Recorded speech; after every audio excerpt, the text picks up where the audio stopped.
Morning everyone. In this lecture we are going to discuss some of n terms of an AP. In the previous lecture we have discussed about the nth term of an AP and problems based on it. Now in this lecture we are going to discuss some of n terms of an AP. तो इसको मैं theorem के form में discuss करती हूँ. Basically इन्होंने कहा कि prove that the sum of n terms of N AP in which first term is A and common difference is D where last term L है अगर बेसिकली तो कहते हैं कि then sum of n terms is given by this one. ठीक है, तो basically इस फॉर्मूले की अगर हमको इस थ्योरम की प्रूविंग करनी है तो आपके पास यहाँ पर देखिए बच्चों क्या दिया हुआ है. फर्स्ट टर्म आपके पास यहाँ पर क्या है, फर्स्ट टर्म आपके पास यहाँ पर है small A and common difference अगर आप देखिए तो कॉमन डिफरेंस आपके पास क्या है बेटा, कॉमन डिफरेंस है आपके पास स्मॉल डी. अगर इसके अकॉर्डिंग देखिए तो अगर आपका फर्स्ट टर्म हुआ ए तो next term a plus D हो जाएगा, a प्लस 2d हो जाएगा next term, next a plus 3d हो जाएगा. और इसी तरीके से अगर आप देखते चलिए, सपोज़ करिए कि लास्ट टर्म आपका बेटा क्या है, l है, तो इसके पहले वाला टर्म आपका l माइनस डी हो जाएगा, इसके पहले वाला टर्म n माइनस 2d हो जाएगा. बेसिकली इस तरीके से आपका क्या बन गया, टर्म बन गया. हमको क्या करना है, जितने हमारे पास ये n टर्म्स गिवन हैं, ये सपोज़ करिए कि टोटल n टर्म्स हैं, जितने n टर्म्स गिवन हैं उनका हमें क्या करना है, फाइंड आउट करना है सम. इट मीन्स कि we have to find the value of S N is equals to a plus D plus basically अगर आप देखिए प्लस a प्लस 2d, ठीक है, plus a plus 3d plus dot dot dot dot l minus 2d plus l minus D plus l. तो इसकी value आपको total क्या करनी है, फाइंड आउट करनी है. हमने सपोज करिए बच्चों कि इसे बोल दिया इक्वेशन नंबर 1. ठीक, अब मेरी बात ध्यान से सुनिए. इसी सम के ये सम ऑफ nth टर्म का क्या है, रिप्रेजेंटेशन है कि this is sum of n terms. ठीक है, सम ऑफ n टर्म्स ये बेसिकली क्या है, ये अरिथमेटिक सीरीज़ है. ठीक है, कभी भी सीरीज़ के बारे में अगर पूछा जाता है तो सीरीज़ का सम फाइंड आउट करने को पूछा जाता है, और सीक्वेंस के बारे में पूछा जाता है तो उसका सीक्वेंस का क्या किया जाता है, सीक्वेंस का टर्म फाइंड आउट करने को बोला जाता है. ये आपका क्या था, ये आपका अरिथमेटिक सीक्वेंस था. इस अरिथमेटिक सीक्वेंस को हमने प्लस ऑपरेशन के थ्रू कनेक्टेड किया तो ये क्या बन गया बेटा, आपका अरिथमेटिक सीरीज़ बन गई. और इस अरिथमेटिक सीरीज़ का आपको क्या फाइंड आउट करना है, सम फाइंड आउट करना है. अब बेसिकली हमने क्या किया, जिस सीरियल में लिखा है, ठीक है, हम इसके ऑर्डर को, जिस ऑर्डर में लिखा है हम इसके ऑर्डर को क्या कर देंगे, रिवर्स कर देंगे. रिवर्स कर देंगे कि मतलब लास्ट टर्म यहाँ पर आ गया, फिर प्लस उससे लास्ट, सेकेंड लास्ट यहाँ पर आ गया. डेफिनेटली आपको पता है कि एडिशन जो है वो आपका क्या होता है, कम्यूटेटिव होता है. चाहे हम a प्लस बी लिखें, चाहे हम b प्लस a लिखें, बोथ आर सेम. और इसी तरीके से प्लस अगर आप देखिए तो l माइनस 2d आ गया, plus dot dot dot dot हमने क्या किया, फिर इसके बाद हमें क्या मिल गया, a प्लस 3d मिल गया, हमें a प्लस 2d मिल गया, sorry plus a plus 2d plus a plus d plus a. बस हमने बेसिकली क्या किया, जो यहाँ स्टार्टिंग से लास्ट था उसी को हमने लास्ट से क्या कर दिया, स्टार्टिंग में कर दिया. बस क्या किया है, ऑर्डर को चेंज किया है. ठीक है, इसे इक्वेशन नंबर हमने कह दिया 2. ठीक है, अब एडिंग इक्वेशन 1 एंड 2, किस तरीके से 1 एंड 2 को ऐड करेंगे, इसके करस्पॉन्डिंग टर्म्स को हम क्या करेंगे, ऐड करेंगे. मीन्स फर्स्ट टर्म को फर्स्ट टर्म के साथ, सेकंड टर्म को सेकंड टर्म के साथ, थर्ड टर्म को थर्ड टर्म के साथ, फोर्थ टर्म को फोर्थ टर्म के साथ, लास्ट टर्म को लास्ट टर्म के साथ, सेकंड लास्ट को सेकंड लास्ट टर्म के साथ. इस तरीके से अगर आप देखिए तो लेफ्ट हैंड साइड में एस प्लस एस बेटा आपको क्या मिल जाएगा, this will become 2SN. And in the right hand side you can see that कि this is a and this is l. तो ये क्या बन जाएगा, a प्लस l, क्योंकि हमें करस्पॉन्डिंग टर्म्स को ही ऐड करना है. ठीक है, अब प्लस ये बन गया a plus D plus l minus D. ठीक है, इसी तरीके से अगर आप देखिए तो क्या बन गया, a प्लस 2d आपको मिला प्लस l माइनस 2d आपको मिला, प्लस इसी तरीके से डॉट डॉट डॉट डॉट अगर आप देखिए तो आपके पास क्या है, a प्लस आपके पास है l माइनस 2d. ये एक एक्स्ट्रा टर्म है, अगर आप इसके लिए लिखना भी चाहें तो l माइनस 3d भी यहाँ लिख सकते हैं. a प्लस 2d यहाँ पर इसके लिए क्या है, a प्लस 2d. फिर इसके बाद क्या है आपके पास, l माइनस डी के लिए जो टर्म है that is a plus D. And last में आपके पास क्या है, l प्लस a. ठीक है, इस तरीके से अगर आप देखिए बेटा तो आपके पास ये d कैंसिल होता हुआ नज़र आएगा, 2d से 2d कैंसिल होता हुआ नज़र आएगा और फाइनली आपको मिल जाएगा 2SN is equals to A plus L plus A plus L plus A plus L और आप ऐड करते चलेंगे तो फाइनल तक आपको क्या मिलता चलेगा, A प्लस एल मिलता चलेगा। तो ये बेसिकली ये हो गया। अब मेरी बात ध्यान से सुनो बच्चों, ये A प्लस एल यहाँ पर देखिए तो ये A प्लस एल कितने टाइम्स है, n टाइम्स है, क्योंकि ये टोटल कितने नंबर ऑफ टर्म्स हैं, ये total n number of terms हैं। तो बेसिकली ये बच्चों कितने टाइम्स है, ये आपके पास n टाइम्स है। तो इनका अगर आप सम फाइंड आउट करेंगे तो सम फाइंड आउट करने के बाद आपको क्या मिल जाएगा, this can be written as n times A plus L. ठीक है, ये बन गया। जैसे कि अगर 2 प्लस 2 प्लस 2 3 टाइम्स है तो आप इसको 2 इंटू 3 लिख सकते हैं। ठीक है, तो 3 इंटू 2 लिख सकते हैं। उसी तरीके से यहाँ पर A plus L n times है तो n times A plus L हो गया। अब अगर यहाँ से देखिए तो आपको क्या मिलेगा, SN इज इक्वल्स टू यहाँ से क्या मिल गया, n/2 A प्लस एल, ये मिला आपको। ये क्या है, ये फॉर्मूला आपको मिल गया, this is sum of n terms of given AP is equals to n/2 means number of terms and in bracket first term plus last term. ठीक, इसी फॉर्मूले का फर्स्ट पार्ट हमें मिल गया। अब सेकंड पार्ट हमको क्या करना है, फाइंड आउट करना है। सेकंड पार्ट के लिए बच्चों मैंने आपको प्रीवियस लेक्चर में बताया था कि अगर सपोज करिए कि L आपका लास्ट टर्म है तो हम last term is equals to लिख सकते हैं, लास्ट टर्म इज, ये nth टर्म का ही फॉर्मूला है, हमने सपोज कर लिया कि nth टर्म ही लास्ट टर्म है तो ये लिखा जा सकता है A plus n minus 1 into D. ठीक, अब आप क्या करिए, put the value of L, put the value, इसे इक्वेशन नंबर 3 बोल दीजिए, put the value of L in equation 3। Equation 3 में अगर आप इसे पुट कर देंगे then you will get SN is equals to n/2। What is the value of A के प्लेस पे A और L के प्लेस पे आपके पास क्या है, A plus n minus 1 into D. ठीक, अब यहाँ से अगर आप देखिए तो SN इज इक्वल्स टू बच्चों आपको क्या मिल गया, SN इज इक्वल्स टू आपको मिल गया n/2 A plus A 2A plus n minus 1 into D. ये आपको मिल गया पूरा का पूरा formula, SN is equals to this one. ठीक, तो ये आपका एक फॉर्मूला ये हो गया और एक फॉर्मूला आपका ये हो गया। अब क्वेश्चन को सॉल्व करना है उस सर्कमस्टांसेस में, उस कंडीशंस में जितनी आपके पास नॉलेज हो, जितना आपके पास क्लू गिवन हो। ठीक है, now let's come to the first problem of this topic. First problem की बात करें तो बहुत ही इनिशियल से मैं स्टार्ट करती हूँ, problem based on sum of N AP। Initial से स्टार्ट करने पे हमें जो फर्स्ट प्रॉब्लम मिली बच्चों, that is find the sum of first, इसे यहाँ पे आप 19 कर लीजिए, फर्स्ट 19। ठीक है, क्वेश्चन में है find the sum of first 19 terms of the AP। Question में है कि अगर आपके पास कोई अरिथमेटिक सीक्वेंस गिवन है, ठीक है, इनका अगर आप सम फाइंड आउट करना है इनके टर्म्स का। ठीक है, तो सबसे पहला काम अगर आप देखिए तो A इज इक्वल्स टू, यहाँ से बच्चों क्या है, 2 है, देख सकते हैं आप, you can see that. D is equals to अगर आप देखिए तो 7 माइनस क्या मिला, 2, तो आपको क्या मिल गया, 5। नंबर ऑफ टर्म्स की अगर हम बात करें तो N इज इक्वल्स टू आपको क्या मिल गया, 19 मिल गया। ये चीज़ आपको मिल गई। आपसे क्या पूछा जा रहा है, सम ऑफ फर्स्ट 19 टर्म। तो SN is equals to formula होता है n/2 2A plus n minus 1 multiplied by D। SN is equals to यहाँ से मीन्स S19 आपको चाहिए, S19 is equals to 19/2 2 multiplied by A की प्लेस पे 2 plus N के प्लेस पे 19 माइनस 1 D के प्लेस पे आपको क्या मिल गया, 5 मिल गया। ठीक है, S19 इज इक्वल्स टू 19/2।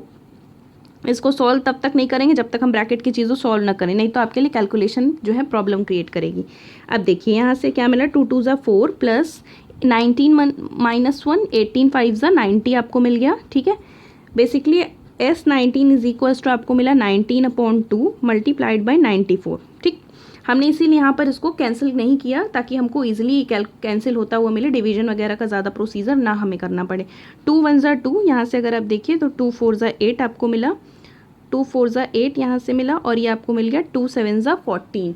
और अगर आप बेसिकली इनको मल्टीप्लाई करेंगे तो आई थिंक आपको S19 जो है सम ऑफ 19 टर्म्स 800 शायद आपको 93 मिल जाए। ठीक है, नहीं तो कैलकुलेशन आप चेक कर लीजिएगा। नेक्स्ट क्वेश्चन में आइए, another variety for you, find the sum of the given arithmetic series. इस तरीके की अगर आपके पास कोई सीरीज है तो आपको पूछा जा रहा है सम फाइंड आउट कर ले। पहली चीज़ तो हम चेक कर लें, इन क्वेश्चन में इन्होंने अरिथमेटिक सीरीज चलिए नहीं दी। अभी आप हायर क्लासेस में जाएंगे तो हो सकता है कि आपको डायरेक्ट दे दिया जाए और आपको पहले फाइंड आउट करना हो कि कौन सी सीरीज़ है, क्योंकि कई सारी सीरीज़ की वैरायटी भी होती हैं, arithmetic series, geometric series, harmonic, इस तरीके से। तो अगर यहाँ से देखिए तो फर्स्ट टर्म अगर बच्चों देखिए तो आपके पास क्या है सीरीज़ का 5, ठीक। और अगर डी की बात सेकेंड टर्म देखिए तो 13 है, डी यहाँ से क्या मिलेगा 13 माइनस 5 दैट इज़ 8। और अगर दूसरे तरीके से भी हम देखें तो d is equal to 21 minus 13, तब भी हमें 8 मिलेगा। इसका मतलब गिवन जो सीरीज़ है दैट इज़ इन एपी, ये अरिथमेटिक सीरीज़ है आपका। अब यहाँ पर बच्चों देखिए लास्ट टर्म आपके पास क्या गिवन है, लास्ट टर्म 181 है, देख सकते हैं, यू कैन सी दैट। यहाँ से आपसे पूछा जा रहा है कि find the sum of that series, लेकिन sum of the arithmetic sequence या सीरीज़ के फॉर्मूले में जो है एक चीज़ थी that is number of terms, और यहाँ पर नंबर ऑफ टर्म्स गिवन नहीं है, तो बेसिकली हम क्या करेंगे, number of terms find out करेंगे। तो number of terms find out करने के लिए हमारे पास अप्रोप्रिएट क्लू है, मतलब एक सफिशिएंट क्लूज हैं हमारे पास जिसकी हेल्प से हम number of terms find out कर सकते हैं। तो फर्स्ट ऑफ ऑल अगर आप यहाँ से देखिए तो आपके पास एक फॉर्मूला होता है कि since L is equals to a plus n minus 1 into d, what is the value of L 181, ये मिल गया, is equals to a means 5 plus n minus 1 d के प्लेस पे आपके पास बच्चों क्या है 8 है। बेसिकली अगर आपके पास देखिए तो क्या है, दिस विल इम्प्लाइज दैट अगर आप क्या करते हैं 181 माइनस 5 को इधर लाते हैं, this will become 176 is equals to 8 times n minus 1, ठीक है। अभी आप इसको सॉल्व मत करिए, ये मल्टीप्लिकेशन में है तो 8 को इधर लेकर के आइए, तो this you will get n minus 1 is equals to 176 upon 8, it will become 8 two ज़ा 16, 8 टू ज़ा 16 and n is equals to आपको क्या मिल जाएगा, यहाँ से n की वैल्यू आपको मिल गई 23। मतलब यहाँ पर टोटल कितने टर्म्स हैं, 23 टर्म्स हैं। आप बेसिकली इसको क्या कर सकते हैं, फाइंड आउट कर सकते हैं। अब देखिए फाइंड आउट करने में क्या करना है आपको, इन this case you can find that कि अगर आपको क्या चाहिए, मीन्स आपको सम ऑफ 23 टर्म्स चाहिए। क्या होता है formula, n upon 2 a plus L, आप डायरेक्ट यहाँ पर अप्लाई कर सकते हैं ईजिली, बहुत ईजी हो जाएगा आपके लिए। n के प्लेस पे 23 अपॉन 2, ठीक है, a के प्लेस पे आपके पास 5 है और l के प्लेस पे आपके पास 181 है बेसिकली। अगर यहाँ से आप देखिए बच्चों तो आपको क्या मिल गया, आप अपना ये मेथड भी अप्लाई कर सकते हैं जो नेक्स्ट मेथड था, लास्ट मेथड, 181 प्लस 5 186 आपको मिल गया, 2 1 ज़ा 2, 2 9 ज़ा 18, 2 3 ज़ा, नाउ यू विल गेट, आपको क्या मिल गया 23 मल्टीप्लाइड बाय 93। इसका आंसर आप मुझे इसका आंसर आप क्या करेंगे, मुझे क्लास में देंगे या तो कमेंट बॉक्स पे मेंशन करेंगे। बेसिकली आपको 23 मल्टीप्लाइड बाय 93 मिल गया। Now let's come to the another problem. Another problem आपके पास क्या है बेटा, another problem is find the sum of all natural numbers less than 100 which are divisible by 6, ठीक है। कहते हैं कि आपको सारे नेचुरल नंबर का सम फाइंड आउट करना है जो कि क्या है 6 से डिविजिबल है, ठीक है, और वो क्या है लेस देन 100 है। तो सबसे पहले हम देखते हैं, अगर फर्स्ट नंबर है तो 6 होगा, सेकंड नंबर 12 होगा 6 से डिविजिबल, फिर 18 होगा, लास्ट तक अगर हमारे बिलो 100 की बात की जाए, लेस देन 100 की बात की जाए, तो आपको नेक्स्ट टर्म क्या मिल सकता है 96 मिल सकता है, 16 6 ज़ा 96, ठीक है। अब आपको क्या करना है, इनका सम फाइंड आउट करना है। इनके सम फाइंड आउट करने के लिए फर्स्ट ऑफ ऑल हम number of terms find out करेंगे, जैसा कि हमने लास्ट क्वेश्चन में फाइंड आउट किया। तो कैसे फाइंड आउट करेंगे, in this case a is equals to 6, d is equals to 12 minus 6 that is 6 and last term is equals to 96। तो आपको क्या मिल जाएगा, l is equals to a plus n minus 1 into D.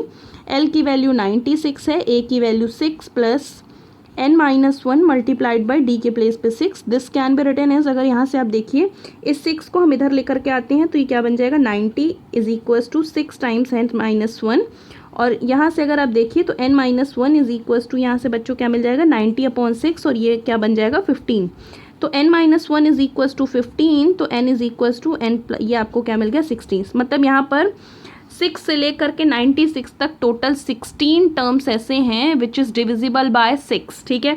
तो अब क्या करना है आपको, इनका सम फाइंड आउट करना है। तो sum means S16 is equals to n by 2 a plus L, ठीक है, फॉर्मूला होता है n के प्लेस पे 16 अपॉन 2, a के प्लेस पे 6 और l के प्लेस पे आपके पास क्या है 96 है, 2 1 ज़ा 2, 2 8 ज़ा 16, ये आपको क्या मिला 8 इन ब्रैकेट, अगर आप देखिए तो ये आपको मिल गया 102, ठीक है। इसको आप क्या करिएगा, सॉल्व करिएगा और आंसर मुझे बताइएगा, ठीक है, इसको सॉल्व करने के बाद। Now let's come to the another problem. Another problem पे बेटा अगर हम आते हैं, so find the sum of 51 terms of the AP whose second term is 2 and fourth term is 8. कहते हैं कि आपको क्या करना है, 51 टर्म्स का सम फाइंड आउट करना है, means you have to find S51. ठीक है, अब क्या कहते हैं, whose second term is 2, जिसका सेकेंड टर्म क्या है, second term is 2 and fourth term is 8. Fourth term क्या है, 8 है बेटा. ठीक है, हमने सपोज कर लिया कि let small a and d be first term and common difference respectively, हमने सपोज कर लिया. ठीक है, अब देखिए क्या गिवन है, T2 is equals to 2 according to the formula a plus 2 minus 1 into d is equals to 2. This will become a plus d is equals to 2. This is equation number 1. ठीक है, नेक्स्ट क्या आपके पास है, T4 is equals to 8 है, that is a plus 4 minus 1 d is equals to 8. So it will become a plus 3d is equals to 8. This is equation number 2. ठीक है, now you can see that कि equation 1 and 2 are linear equation in 2 variables that is which is in a and d. तो हम इसे solve कर लेंगे add subtracting equation 1 equation 2 from equation number 1. तो यहाँ से क्या मिल गया, a plus D is equals to 2 था आपके पास, a plus 3d is equals to 8 था. सब्ट्रैक्ट किया, ये सब्ट्रैक्ट किया, ये सब्ट्रैक्ट किया, तो बेसिकली आपको minus 2d is equals to क्या मिला, -6 मिला. ये पोर्शन कैंसिल हुआ तो d is equals to 6/2 means यहाँ से d की वैल्यू क्या मिल गई, 3 मिल गई. d की वैल्यू बच्चों आपको 3 मिल गई. अब आप क्या करेंगे, put the value of d in equation, put the calculation mistake होगी तो आप चेक कर लीजिएगा, value of d in equation 1 यहाँ पर पुट किया तो a is equals to 2 minus d, so a is equals to 2 minus 3, this will become -1. a की वैल्यू क्या मिल गई, -1 मिल गई आपको बच्चों. तो अब आपको क्या चाहिए, आपको सम ऑफ 51 टर्म्स चाहिए. सम ऑफ 51 टर्म्स मीन्स आपको बेसिकली क्या फाइंड आउट करना है, means s of 51. s of 51 is equals to 51/2 फॉर्मूले के according 2a means 2 into -1 plus 51 - 1 multiplied by 3, ये मिल गया. ठीक है, तो यहाँ से क्या मिला, 51/2, ये मिल गया बेसिकली -2, और ये यहाँ से अगर आप बच्चों देखिए तो 50 मल्टीप्लाइड बाय 3 मीन्स 100, यहाँ से क्या मिल गया 150. ठीक, ये मिल गया बच्चों आपको. अब यहाँ से देखिए आपके पास क्या मिल जाएगा, this can be written as 51/2 multiplied by 148. 2 1 ज़ा 2, 2 7 ज़ा 14, 2 4 ज़ा 8. ठीक है, अब अगर आप इसे मल्टीप्लाई करेंगे तो आपको बेसिकली क्या मिल जाएगा, आंसर मिल जाएगा. आंसर आप मुझे बताएंगे क्लास में. ठीक है, now let's come to the another problem. Next problem पे बेटा हम आते हैं. तो नेक्स्ट प्रॉब्लम आपके पास क्या है, next problem is how many terms of N AP. ठीक है, AP 21 18 15 must be added to get sum 0. देखिए मेरी बात ध्यान से सुनिए, कहते हैं कि हम इस अरिथमेटिक सीक्वेंस के 21 18 ठीक है 15, इस अरिथमेटिक सीक्वेंस के कितने टर्म्स को हम क्या करें, ऐड करें कि हमको सम क्या मिल जाए, 0 मिल जाए. ठीक है, ये क्वेश्चन पूछा गया. तो यहाँ पर अगर आप देखिए तो a इज इक्वल्स टू 21 था, d इज इक्वल्स टू 18 - 21, तो क्या मिल गया बच्चों, 18 - 21 -3 मिल गया आपको. कहते हैं आपसे पूछा जा रहा है कि नंबर ऑफ टर्म्स पूछे जा रहे हैं कि कितने टर्म्स को हम ऐड करें तो हमें सम जो है कि वैल्यू क्या मिल जाए, 0 मिल जाए. बस इजी सा क्वेश्चन है. तो हम फॉर्मूला अप्लाई करते हैं, SN is equals to n/2. हमने सपोज कर लिया कि n टर्म्स को हमने ऐड किया है, 2a plus n - 1 into d. अब this will implies that SN is equals to, अगर आप देखिए तो सम की वैल्यू 0 गिवन थी, n/2 2 multiplied by 21 plus n - 1 multiplied by d के प्लेस पे, दैट इज -3. ठीक है, अब this can be written is 2 को इधर लाएंगे, मल्टीप्लाई हो जाएगा तो 0 मिल जाएगा. तो ये मिला आपको n मल्टीप्लाइड बाई ये हो गया 42. ठीक है, -3n प्लस 3. ठीक है, is equals to 0. This can be written as n, अगर यहाँ से देखिए तो आप 42 और ये 3 क्या हो गया 45 - 3n इज इक्वल्स टू यहाँ से क्या हो गया 0 हो गया. This can be written as, अगर यहाँ से 3 कॉमन लीजिए तो 3n. ठीक है, यहाँ से क्या मिल गया आपको, मिल गया 15 - n is equals to 0. So either this is equals to 0 और दिस इज इक्वल्स टू 0 और दिस इज इक्वल्स टू 0. अगर ये 0 के इक्वल हो जाएगा तो नंबर ऑफ टर्म 0 हो जाएंगे, तो मीनिंगलेस है. तो बेसिकली हम लेंगे कि therefore 15 minus n is equals to 0. So n is equals to 15. क्या किया गया, कहा गया कि 15 टर्म्स का जो सम है वो आपको क्या मिल जाएगा, 15 टर्म्स का सम आपको मिल जाएगा 0. ठीक है. Now let's come to the another problem. Another problem क्या है बेटा आपके पास, इसको ध्यान से सुनिएगा. कहते हैं ये, find the number of terms of the arithmetic progression 18, 15, 12 so that their sum is 45. Explain the double answer. ठीक है, ये क्वेश्चन पूछा गया है, आपकी बुक का ही है. अब ध्यान से सुनिए. पहले तो पूछा जा रहा है कि आपको नंबर ऑफ टर्म्स बताने हैं कि इसमें कितने नंबर ऑफ टर्म्स को हमने ऐड किया है कि सम हमें 45 मिला है. और कहते हैं कि इस आंसर को जो है इसका डबल आंसर आपको देना है. देखिए ध्यान से सुनिए. पहली चीज़, अब सोल्यूशन पे आते हैं. सोल्यूशन पे अगर हम आते हैं तो यहाँ से देखिए 18, 15, 12 इस तरीके से ये आपका अरिथमेटिक सीक्वेंस है और इसका हमें सम फाइंड आउट करना है. तो a इज इक्वल्स टू 18 मिला, d is equals to 15 minus 18 मिला बच्चों, तो मतलब -3 मिल गया आपको. सम आपको Sn इज इक्वल्स टू 45 दिया हुआ है. ठीक है, तो यहाँ से हम n की वैल्यू फाइंड आउट करेंगे. तो वी नो दैट हम क्या जानते हैं, Sn is equals to n upon 2a plus n minus 1 into D. ठीक है, Sn की value 45 is equals to n upon 2 means यहाँ से n अपॉन 2 के प्लेस पे n upon 2 multiplied by 18 plus n minus 1 multiplied by d के place पे, that will become -3. ठीक है, 45 multiplied by 2 this will become 90 is equals to, ये मिल गया n और ये आपको मिल गया 36 माइनस 3n प्लस यहाँ से क्या मिल गया -3n प्लस 3. ठीक है, अब यहाँ से देखिए 90 इज इक्वल्स टू n. ठीक है, अब बेटा यहाँ से देखिए तो ये 39 माइनस यहाँ से क्या मिल गया, सॉरी यहाँ पर 3n, 39 माइनस 3n. ठीक, अब आप क्या करिए, इसमें मल्टीप्लाई कर दीजिए. 90 is equals to 39n minus 3n square. हम इस पोर्शन को इधर लेकर के आएंगे तो बेसिकली हमें क्या मिल जाएगा, 3n स्क्वेयर माइनस 39n. ठीक है, प्लस 90 इज इक्वल्स टू 0. ये मिल गया आपको. अब मेरी बात ध्यान से सुनिए. 3 से पूरी इक्वेशन को डिवाइड कर दीजिए. You will get n square minus 13n plus 30 is equals to 0. अब इसे फैक्टराइज कर लीजिए. फैक्टराइज करने के बाद हमें क्या मिलेगा, n square minus 10n minus 3n plus 30 is equals to 0. This will implies that if you will take n from here, then you will get 10 minus 10 minus 3. तो n minus 10 is equals to 0. n minus 3 n minus 10 is equals to 0. ठीक है, ये मिल गया आपको. Now you can either n minus 3 is equals to 0 और n minus 10 is equals to 0. So n is equals to 3, n is equals to 10. दो चीज़ें आपको मिल गई. ठीक है, अब ध्यान से सुनिए. मतलब इनका कहने का ये मतलब हो गया कि या तो जो है सम ऑफ 3 टर्म्स की वैल्यू क्या होगी, ध्यान से सुनिएगा मेरी बात, या तो सम ऑफ 3 टर्म्स की वैल्यू भी 0 होगी और कहते हैं कि सम ऑफ 10 टर्म्स की वैल्यू भी 0 होगी. ठीक है, तो क्या मिल गया हमें ये कहा गया कि नहीं सॉरी, हमें 2 टर्म्स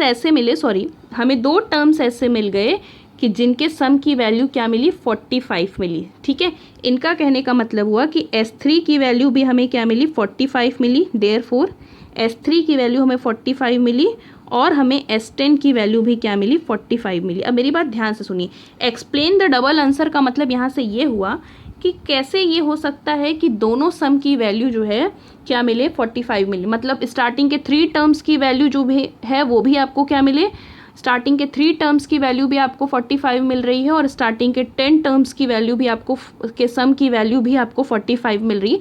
इसका मतलब बेसिकली ये हुआ कि स्टार्टिंग के 3 टर्म्स के अलावा 4th टर्म से लेकर के जो 10th टर्म के जो लास्ट 7 टर्म्स हैं, इसका मतलब उनके सम की वैल्यू क्या मिल रही है, 0 मिल रही है. तभी फर्स्ट 3 टर्म्स की वैल्यू और फर्स्ट टर्म 10 टर्म्स के सम की वैल्यू क्या मिल रही है, आपको 45 मिल रही है. तो यहाँ से ये मिला कि इट मीन्स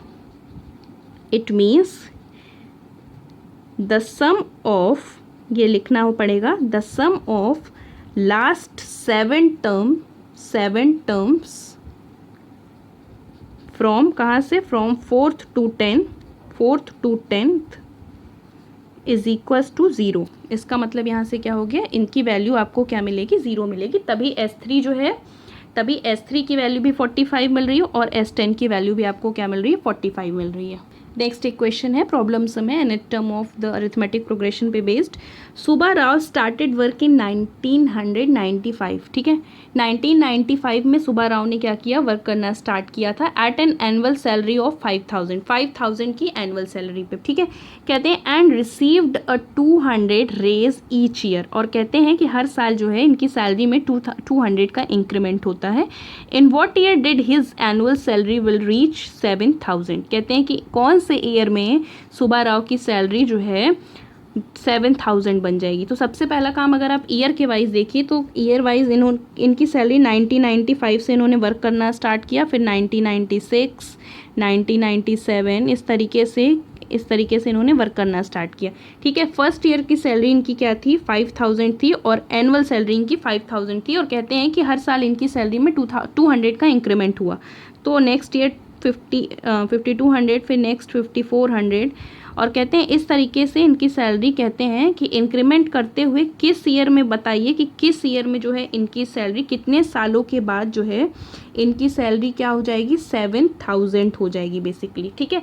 अब यहाँ से हम क्या करते हैं, फाइंड आउट करना अगर स्टार्ट करें बच्चों, तो फाइंड आउट करने के बाद यहाँ से देखिए, ये अगर देखिए तो आपके पास एक सीक्वेंस फॉर्म कर रहा है। कैसा सीक्वेंस फॉर्म कर रहा है, ये फॉर्म कर रहा है अरिथमेटिक सीक्वेंस, जिसका फर्स्ट टर्म क्या है, 5000 है, और जो है बेसिकली डिफरेंस की बात करें, कॉमन डिफरेंस की, तो 5200 माइनस 5000 की अगर हम बात करें बच्चों, तो हमें क्या मिला, 200 मिल गया, ठीक है। और लास्ट टर्म की बात करें तो लास्ट टर्म आपके पास क्या है, 7000 है। तो हम क्या फाइंड आउट करना है, हमें number of terms means number of year find out करने हैं। तो अगर यहाँ से देखिए तो क्या था, L इज इक्वल्स टू, हमने सपोज कर लिया कि a plus n minus 1 into d apply किया। L की वैल्यू 7000 रही बच्चों, a की वैल्यू 5000 रही, ठीक है, plus n minus 1 multiplied by d के प्लेस पे 200 आपको मिला। अब बेसिकली हम 5000 को इधर लाते हैं तो 7000 माइनस 5000 इज इक्वल्स टू, अगर आप देखिए तो 200 multiplied by n minus 1, this will implies that 2000 is equals to 200 multiplied by n minus 1। This can be written as n minus 1 is equals to, यहाँ से 2000 अपॉन 200 मिल गया बच्चों, और कैंसिल आउट हम कर देंगे ये पोर्शन पूरा, तो आपको क्या मिल गया, 10। तो n minus 1 is equals to 10 मिल गया हमें। तो n इज इक्वल्स टू अगर आप देखिए तो 11, तो मतलब यहाँ से 11 ईयर्स के बाद, ठीक है, 1995 से जो है 11 ईयर्स के बाद जो है इनकी सैलरी क्या हो जाएगी, 7000 हो जाएगी। तो अगर आप यहाँ से देखिए तो 11 ईयर्स की बात करें तो हम 10 ईयर्स की बात करें तो 2005, और 11 ईयर्स की बात करें तो यहाँ से 2006 में इनकी सैलरी क्या हो जाएगी, इनकी सैलरी क्या हो जाएगी, 7000 बन जाएगी, ठीक है। 5 ईयर्स तो आपका ये हो गया 2000 तक, फिर उसके बाद 5 ईयर्स के बाद जो है, फिर नेक्स्ट 2005 तक जो है 10 ईयर्स हो गया, 2006 में जो है इनकी सैलरी क्या हो जाएगी, 7000 बन जाएगी। तो ये आपकी एक वर्ड प्रॉब्लम बेस्ड पे क्वेश्चन था।